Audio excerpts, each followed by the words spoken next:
वृंदावन डाली और थू कर दिया।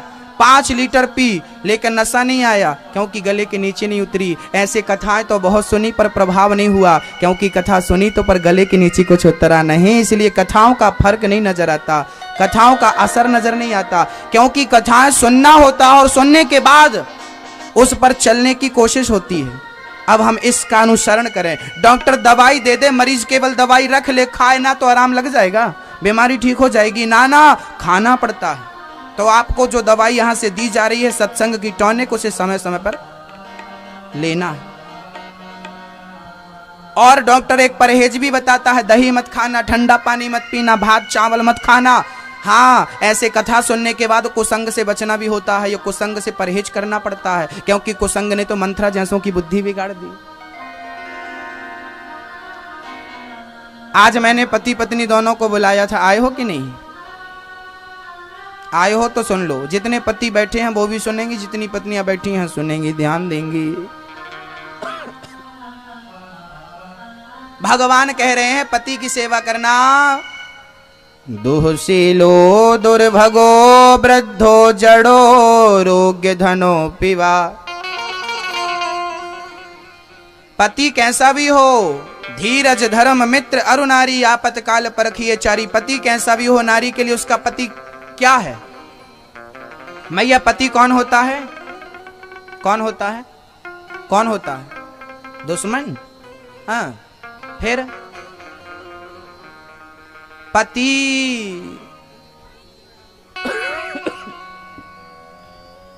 हो पति ही ब्रह्मा पति ही विष्णु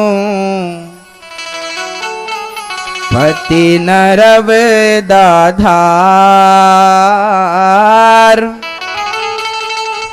जिस नारी ने पति को पाया उसकी नैया पार सोना। पति बिना संसार।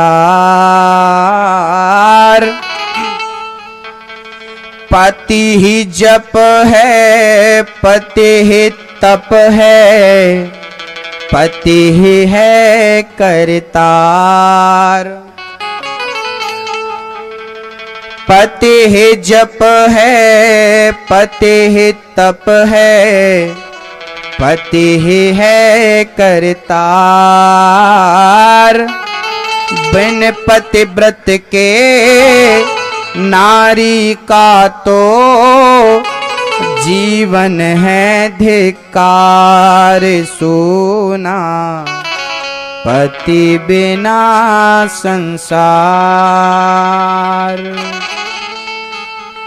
एक पति व्रत रहे जगत में, सब व्रत है बेकार। बिन पति व्रत के नारी का तो जीवन है धिक्कार सोना। पति बिना संसार।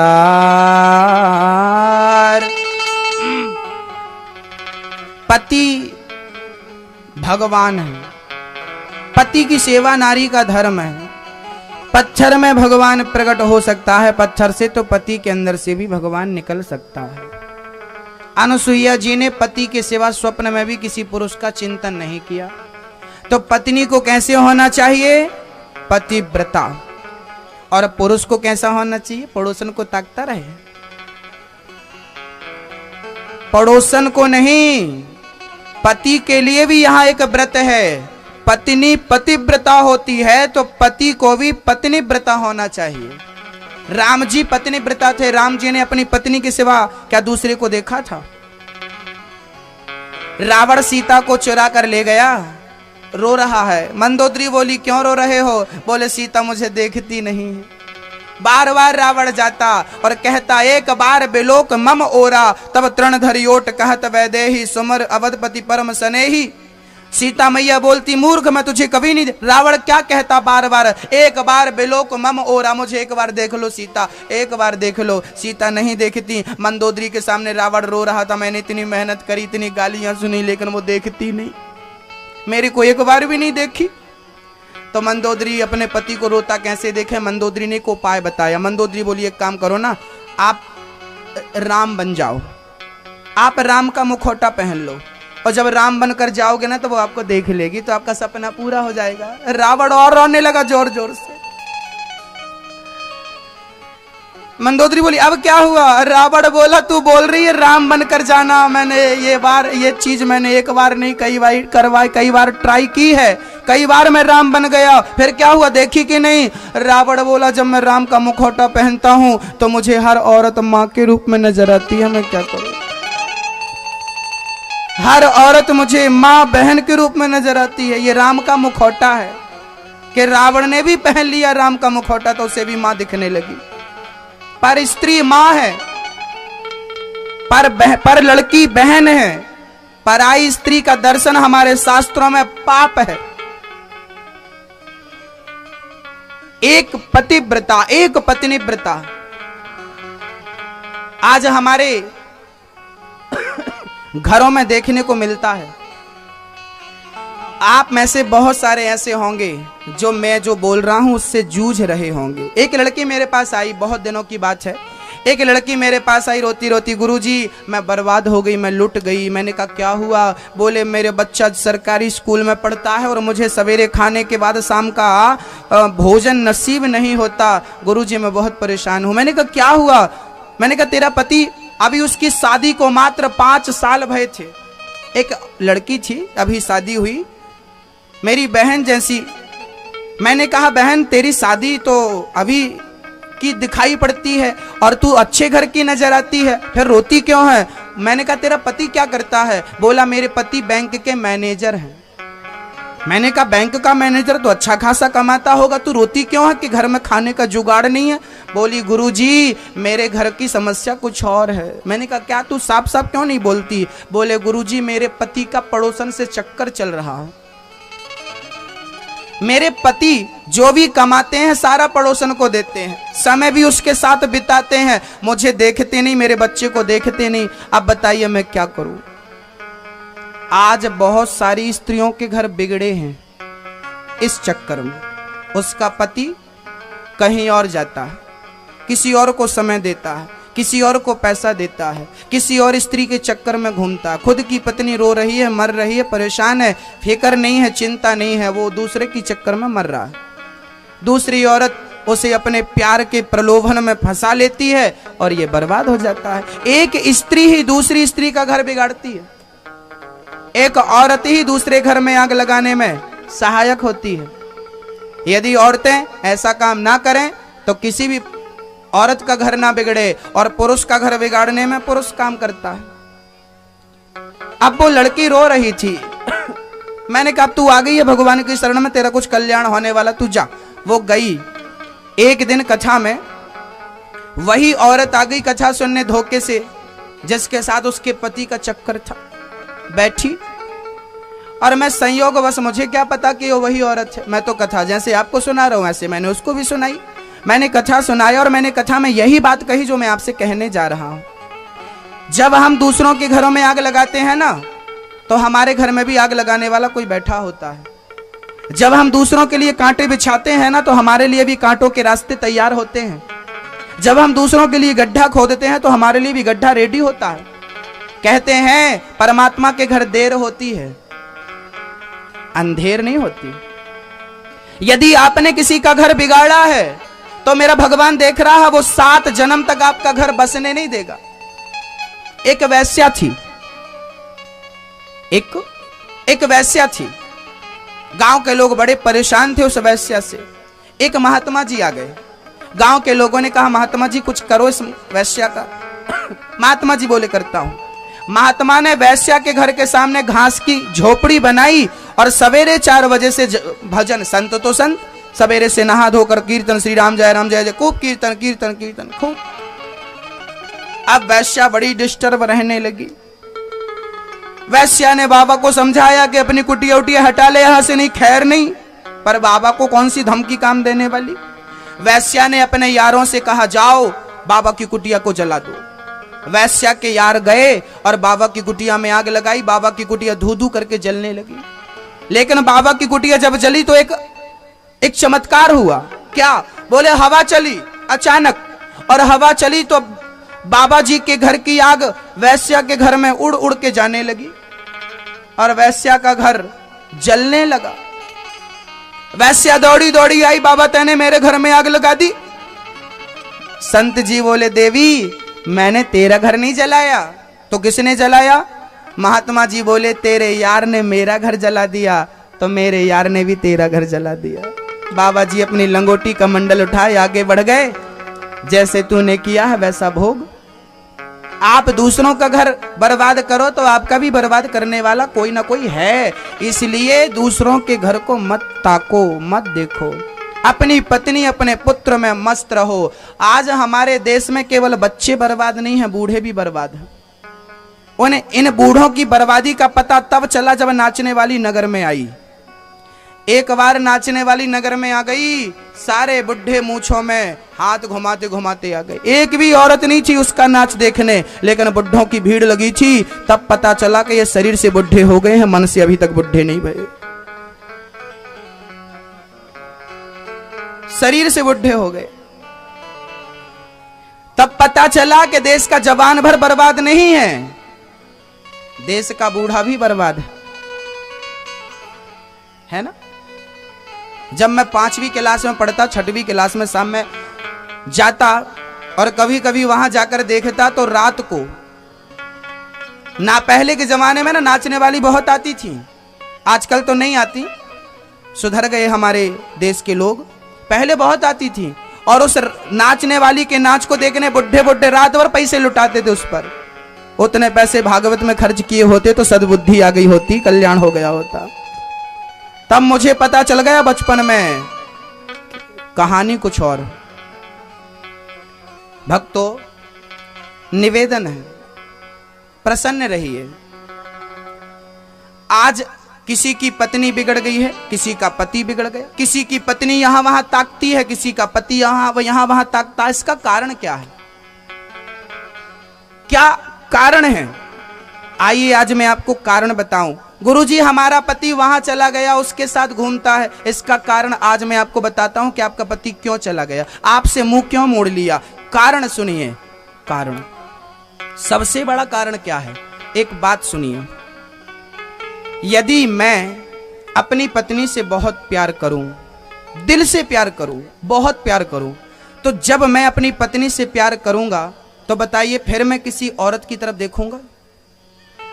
आप अपने पति से बहुत प्यार करो या करती हो, जो स्त्री अपने पति से बहुत प्यार करती है ना, वो दूसरे पुरुष को नहीं देखती, क्योंकि वो अपने पति से प्यार करती है। और जो पति अपनी पत्नी से प्यार करता है वो किसी औरत को नहीं देखेगा, क्योंकि वो अपनी पत्नी से प्यार करता है। जो मैं 1000 रुपए कमाता हूं महीने का, मैं अपनी कमाई में संतुष्ट हूं, मैं खुश हूं।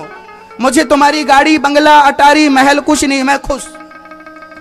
जब मैं अपने पत्नी में, अपने पति में, अपने कमाई में खुश हो जाऊं और संतुष्ट हो जाऊं, अब मैं बहुत प्यार करूं अपनी पत्नी से, बहुत प्यार करूं अपनी माँ से, बहुत प्यार करूं अपने पिता से, बहुत प्यार करूं अपने भाई से, अपनी भाभी से, अपने भतीजे से। जब मैं अपने परिवार में सबसे ज्यादा सबसे प्यार करने लगूंगा, तो जब मैं प्यार ज्यादा करूंगा तो बताइए झगड़े होंगे? मैं बहुत प्यार करता हूं अपने भाई से, मैं बहुत प्यार करता हूं अपने भतीजे से, बहुत प्यार करता हूं अपनी पत्नी से, बहुत प्यार करता हूं अपने पति से, बहुत प्यार करता हूं अपने काम काज से। अब बताइए मैं जब प्यार ज्यादा करूंगा तो मैं झगड़ा करूंगा? मैं यहां वहां मुंह मारूंगा? नहीं। हाँ, जब प्यार की कमी होती है ना, तब व्यक्ति बिगड़ जाता है, भटक जाता है। आज हमारे गृहस्थ जीवन में कमी किस बात की है? आज हमारे गृहस्थ जीवन में कमी है मात्र प्रेम की। आज प्रेम नहीं है, प्रेम के नाम पर दिखावा है। आज बेटा अपनी मां से प्यार नहीं करता, आज पति अपनी पत्नी से प्यार नहीं करता, आज पत्नी अपने पति से प्यार नहीं करती। और मैं गारंटी लेता हूं कि जिस दिन आप अपनी पत्नी और अपने पति और अपनी मां और अपने भाई से प्यार करने लगोगे, प्यार नहीं, प्यार की सारी सीमाएं पार कर दोगे, अत्यधिक प्यार करोगे, उस दिन आपका घर, आपका परिवार स्वर्ग बन जाएगा। फिर भटकने वाला, फिर यहां वहां झांकने वाला, सिस्टम खत्म। फिर किसी को कोई अच्छा नहीं लगेगा। मुझे माँ अच्छी लगती है, मैं माँ से प्यार करता हूं, मैं पत्नी से प्यार करता हूं, पत्नी अच्छी लगती, कोई अच्छा नहीं लगता। प्यार की कमी है, इसलिए लोग भटक रहे हैं, परेशान हो रहे हैं। बात कुछ और है, पत्नी प्यार नहीं कर पाती अपने पति से, शादी हो जाती है, उस समय लड़कपन रहता है लड़की और लड़के के अंदर। शादी के साल भर बाद तो खूब झगड़ा करते हैं पति पत्नी, और झगड़ा इतना करते हैं, इतनी खटास अंदर डाल लेते हैं कि वो रिश्ते हो जाते हैं कमजोर। और जब रिश्ते कमजोर हो जाते हैं तो फिर यहाँ वहां मुंह जाता है, यहाँ वहां बुद्धि जाती है, यहाँ वहां मन जाता, फिर बाद में रोना होता है कि हमारा बेटा बिगड़ गया, हमारा पति बिगड़ गया, हमारी पत्नी बिगड़ गई। प्रेम की कमी है और कुछ नहीं। प्रेम बढ़ाओ, जब प्रेम बढ़ेगा ना तो क्रोध, बार बार गुस्सा आता है पत्नी के ऊपर, पति के ऊपर, माँ के ऊपर, पिता। ये गुस्सा क्यों आता है? क्योंकि प्रेम नहीं है। प्रेम होगा तो गुस्सा को गुंजाइश नहीं मिलेगी। हम रिश्तों को समझते नहीं, इनकी वैल्यू क्या है। जिसकी माँ होती है ना वो माँ की कदर नहीं जानता, जिसकी माँ मर जाती है उससे जाकर पूछो माँ क्या होती है। जिसके पिता नहीं होते ना उससे जाकर पूछो पिता क्या होता है। जिसकी पत्नी मर जाती है, 40 साल का आदमी और उसकी पत्नी मर गई, उससे जाकर पूछो कि अब क्या हो रहा तेरे जीवन में। बोलता है कि अब पत्नी नहीं है तो कोई पानी को नहीं पूछता। पत्नी थी तो पानी लेकर आती, बूढ़ा आदमी थका वीराना आता, पत्नी पानी लेकर पहुंच। एक माँ होती है और माँ के बाद पत्नी होती है जो सेवा करती है, सच्चा प्रेम करती है। लेकिन जब उस पत्नी को प्रेम के बदले प्रेम नहीं मिलता ना तो उदास हो जाती है, बेचारी परेशान हो जाती है और वो घुट घुट के मरती है, रोती है। और जब वो रोती है ना तो पति को श्राप लगता है। किसी को रुलाना तो पाप है ही, तो पत्नी को भी मत रुलाओ, पति को भी मत रुलाओ। पत्नी से भी प्यार करो, पति से भी प्यार करो। गृहस्थ जीवन आनंद से बीतेगा यदि प्यार की अधिकता हो जाएगी। राम कितना प्यार, लोग कहते हैं प्यार की निशानी ताजमहल है। मैं कहता हूं प्यार की निशानी ताजमहल होता तो ताजमहल बनवाने वाले ने 7 शादी क्यों करी। प्यार की निशानी ताजमहल नहीं है, प्यार की निशानी राम सेतु है, जो राम जी ने अपने पत्नी के प्रेम में समुद्र में सेतु बनवा दिया था। यह प्यार की निशानी। राम जी प्यार करते थे अपनी पत्नी से। पत्नी से कितना प्यार करना चाहिए राम जी से सीखो। पति से कितना प्यार करना चाहिए सीता जी से सीखो। भाई से कितना प्यार करना चाहिए भरत से सीखो। भाई से कितना प्यार करना चाहिए लक्ष्मण से सीखो। अरे भाई से कितना प्यार करना चाहिए राम से सीखो। राम लक्ष्मण से प्यार करते थे। सास से कितना प्यार करना चाहिए सीता से सीखो। बहू से कितना प्यार करना चाहिए कौशल्या मां से सीखो। राम कथा क्या यही तो सिखाती है। पूजा माला जपना भक्ति नहीं है। आप पति से प्रेम करें, सच्चा प्रेम करें, ईमानदारी से अपना जीवन यापन करें। यहां पर 1 लाख रुपए पड़े हैं मंच में, 1 लाख पड़े हैं। मैं तो नहीं उठाऊंगा क्योंकि मुझे पता है कि दूसरों का धन मिट्टी है, मिट्टी है। मुझे इससे मतलब नहीं, मेरे मेहनत के 10 रुपए मेरे लिए 10 लाख के बराबर हैं। और यहाँ 1 लाख भी पड़ा रहे तो मैं नहीं उठाऊंगा। जिस दिन देश का हर नागरिक ये सोचने लगेगा कि मुझे बस अपनी ईमानदारी मेहनत का 1 रुपए कमाना है, पाप के 1 लाख नहीं कमाने, उस दिन ना ताले बिकना बंद हो जाएंगे भक्तों। ताले बिकने बंद हो जाएंगे। और हमारी केवल ये विचारधारा हमारे को महान बना देगी। आज ताले क्यों बिकते हैं? आप घर में ताला क्यों लगाती हो? क्योंकि आपको यकीन नहीं है किसी पर कब कौन चोरी कर ले। लेकिन सब कल्पना करके देखो कि सारे लोग ही जबलपुर के ईमानदार हो जाएं, मेरे घर के सारे लोग ईमानदार हो जाएं, दूसरों के धन को मिट्टी समझने लगे और खुद के पसीने के धन को करोड़ों समझने लगे। बताइए ताले की जरूरत पड़ेगी? फिर कैसा होगा मेरा जबलपुर, कैसा होगा मेरा भारत और कैसा होगा मेरा जीवन? जब मैं माँ को भगवान कहने लगूंगा, जब मैं पति को भगवान कहने लगूंगा, जब मैं बच्चों को भगवान कहने लगूंगा, जब मैं अतिथि को भगवान कहने लगूंगा, जब मेरी नजर में हर व्यक्ति भगवान हो जाएगा, तब मैं सबका सम्मान करने लगूंगा। फिर अपमान किसका होगा? फिर बुराई किसकी होगी? फिर मैं बैठा बैठा किसकी बुराई करूंगा? जब मैं आपसे प्यार करने लगूंगा तो क्या मैं आपकी चुगली करूंगा? सास बहू से प्यार करने लगे तो क्या सास बहू की चुगली करेगी? बहू सास से प्यार करने लगे तो क्या निंदा करेगी? अरे निंदा, बुराई, चुगली, क्रोध इसलिए आता है क्योंकि प्रेम की कमी है। प्रेम की अधिकता होते ही सारी बुराइयां अपने आप भाग जाएंगी। जैसे प्रकाश के आते ही अंधकार भाग जाता है, ऐसे केवल ये समझदारी आते ही सारी बुराइयां अपने आप खत्म हो जाएंगी। जहां सुमति तहां संपत्ति नाना, जहां कुमति तहां विपत्ति निदाना। रामचरितमानस सुंदरकांड। जहां सुमति है, एकता है, प्यार है, वहां सब कुछ है। और जहां केवल कला, केवल झगड़ा, केवल लड़ाई, वहां कुछ भी नहीं है। आपके अच्छे बनने से सब अच्छा हो जाएगा। आप अच्छे नहीं हो, मैं अच्छा नहीं हूं, इसलिए कोई अच्छा नहीं, और मैं अच्छा, सब अच्छे।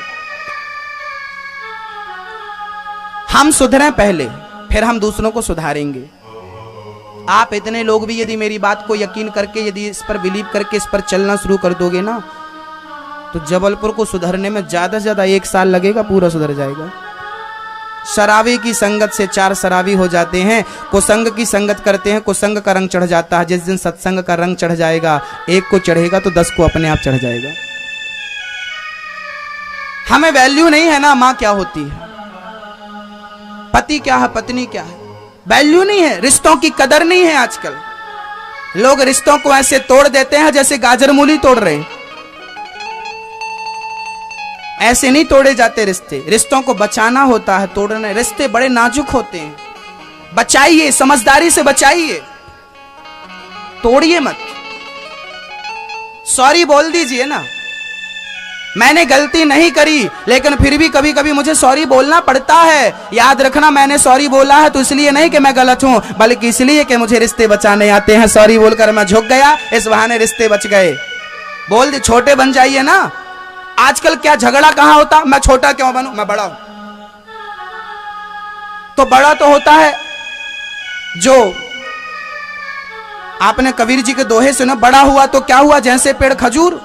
खजूर का पेड़ कितना बड़ा होता, लेकिन किसी को छाया देता है क्या। याद रखना मेरी मां, आम का वृक्ष झुक जाता है जब उसमें फल आते हैं, केले का वृक्ष झुक जाता है जब उसमें फल आते हैं, फलदार वृक्ष ही झुकता है, बबूल का पेड़ कभी झुकता नहीं है भक्तों। जिसमें गुणों के फल लगे होते हैं, जिसके अंदर सद्गुण होते हैं, संस्कार होते हैं, वो झुक जाया करता है। जिसमें दुर्गुण के कांटे हुआ करते हैं, वो कभी झुकता नहीं है भक्तों। यदि आप झुक रहे हो तो आप आम हो, और नहीं झुक रहे हो तो बबूल हो। झुकता वही है जिसमें जान होती है, अकड़ खास मुर्दे की पहचान होती है। एक बार समुद्र ने बोला नदी से, नदी तू बड़े बड़े वृक्षों को बहाकर लाती है, आज तक घास को बहाकर नहीं लाई, क्यों। नदी बोली, क्या बताऊं, ये जब बाढ़ आती है ना तो घास झुक जाती है, बाढ़ का पानी ऊपर से निकल जाता है, और ये बड़े बड़े पेड़ अकड़ के खड़े रहते हैं तो उनको बहाकर ले आती हूँ। जो अकड़ कर खड़ा होता है वो बह जाता है, और जो झुक जाता है वो बच जाता है। बचना हो तो झुकना सीखो, माँ के चरणों में झुको, बड़ों के चरणों में झुको, अच्छाई और सच्चाई के सामने झुको, सीखो झुकना। सच्चाई के सामने झुको, सच्चाई के साथ रहो, झूठ के साथ नहीं रहो। भक्तों, एक दिन मैं अखबार पढ़ रहा था, अखबार में पढ़ा तो फ्रंट पन्ने में मैंने क्या देखा, मेरी तस्वीर छपी थी। ओहो, तस्वीर मैंने देखा, पर वो तस्वीर मेरे जिंदा की नहीं, उसमें लिखा था फलाने जी मर गए। मेरी मरी तस्वीर छपी और बड़ी बड़ी राइटिंग में लिखा मर गए फलाने, नाम लिखा। मैंने कहा यार कितना घटिया मजाक किया, आज तो 1 अप्रैल भी नहीं है कि कोई बुद्धू बना रहा होगा, पर मैं तो जिंदा हूं, मैं अखबार पढ़ रहा हूं और मेरी तस्वीर। थोड़ी देर बाद मैंने सुना कि घर में कोई रो रहा है। मैंने तुरंत अखबार रखा, बाहर देखा तो भीड़ लगी। मैंने जाकर देखा तो मेरी माँ, मेरा पिता, मेरी बहन, मेरा भाई, सारे लोग रो रहे थे। मैंने देखा, अरे रो क्यों रहे हो। ध्यान से देखा तो वहां एक आदमी मरा पड़ा था। मैंने देखा भाई ये कौन है, देखा तो कौन था वो, एक आदमी मरा पड़ा था। वो लाश किसी और की नहीं, मैंने ध्यान से देखा मेरी लाश थी, मेरी लाश। अरे मैं तो जिंदा हूं, फिर ये लाश मेरी हमशक्ल कहां से आई। अब मुझे पता चला कि मैं मर गया हूं और मैं तो केवल आत्मा बना भटक रहा हूं। मैं मर गया हूं, मैं सबको देख सकता हूं, मेरी माँ रो रही है, मेरी पत्नी, मेरा पुत्र रो रहा है, पर मैं सबको देख सकता हूं, पर मुझे कोई नहीं देख सकता, क्योंकि मैं आत्मा। मेरी लाश पड़ी थी, सब लिपट लिपट के रो रहे थे। कल्पना करो कि आप मर जाओ और आप देखो आपकी लाश पड़ी है। और ऐसा होता है जब मैं मरता हूं ना तो मेरी आत्मा वहीं रहती है, देखती है, भगवान दिखाता देख देख मैं मर गया। लोग रो रहे हैं। एक आदमी तैयार कर रहा था अर्थी पर ले जाने की। तब तक मैंने भगवान से कहा विधाता अरे मेरे बहुत सारे काम बाकी थे और तूने मुझे मार दिया, थोड़ा सा समय और देगा क्या? भगवान बोले मैंने तुझे 80 साल की उम्र दी थी, तू 80 साल में कुछ नहीं कर पाया, अब कितना समय चाहिए? मैंने कहा ज्यादा नहीं, बस 1 मिनट या 2 मिनट दे दे।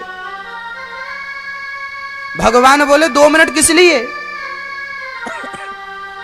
मैंने कहा 2 मिनट जब तू देगा ना तो मैं सबसे पहले मां के पांव पकड़ के कहूंगा मां धन्यवाद, तूने मुझे 80 साल का मौका दिया। 80 साल तूने यदि मुझे जन्म ना दिया होता तो इस संसार में आने का मुझे मौका नहीं मिलता। मैं 2 मिनट में अपनी मां को धन्यवाद करके आता हूं, मां के चरणों को छू कर आता हूं। और क्या करेगा? मैं पिता को भी धन्यवाद देना चाहता हूं, मैं अपनी पत्नी से भी जाकर मिलना चाहता हूं। बस 2 मिनट के लिए प्रभु मुझे जिंदगी दे दो। मैं अपनी पत्नी से कहना चाहता हूं कि तूने मेरा बहुत ख्याल रखा, लेकिन मैंने सिर्फ तुझे आंसू दिए, आंसू दिए, आंसू दिए, कुछ नहीं दिया। तू मेरे लिए सारा काम करती रही, मेरे लिए जागती रही, मेरे लिए सवेरे से उठ करके मेरे लिए नाश्ता, मेरे लिए भोजन, जो जो मैं बोलता गया तू बना के खिलाती रही। दर्द किए पांव तो पांव दबाती रही, माथा दर्द किया तो सर पे गीला कपड़ा रखती रही। तू मेरी मां बनकर के मेरी सेवा करती रही, मेरी पत्नी बनकर के मेरी संतान को जन्म देती रही। मैं पत्नी को धन्यवाद देना चाहता हूं, उसको प्यार की 2 बातें कहना चाहता हूं। भगवान मुझे 2 मिनट दे दे। मैं अपने बच्चे से भी जाकर मिलना चाहता हूं और अपने बच्चे को कहना चाहता हूं कि बेटा अब हम जा रहे हैं, अब तुम्हें संभालना है।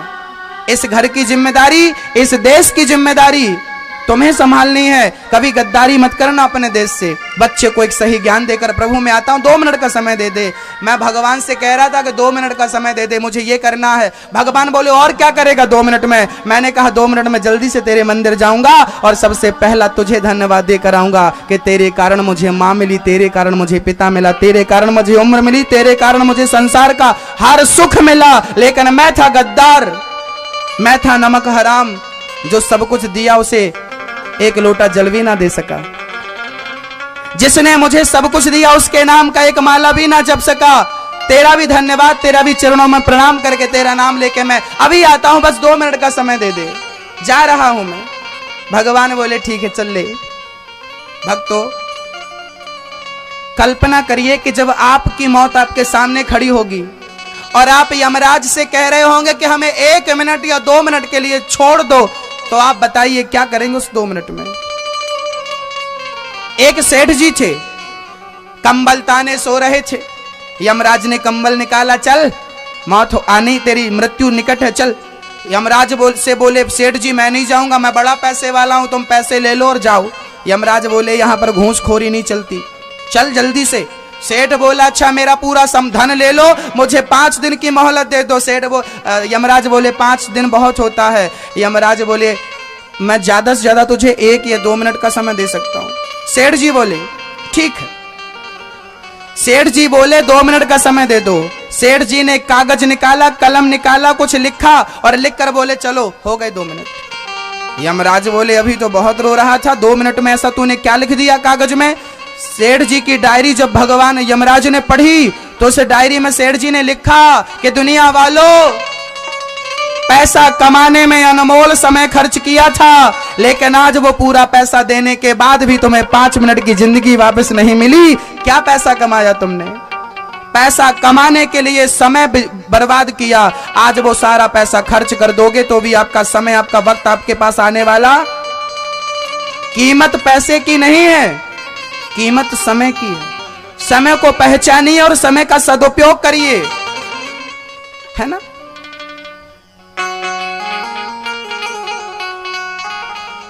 जा रहे हैं हम। ओ एक भजन सुनाता हूं आपको, उस भजन में आपका भी नाम आएगा, आप बस कल्पना करते जाना। जिसका thanks for my watching video.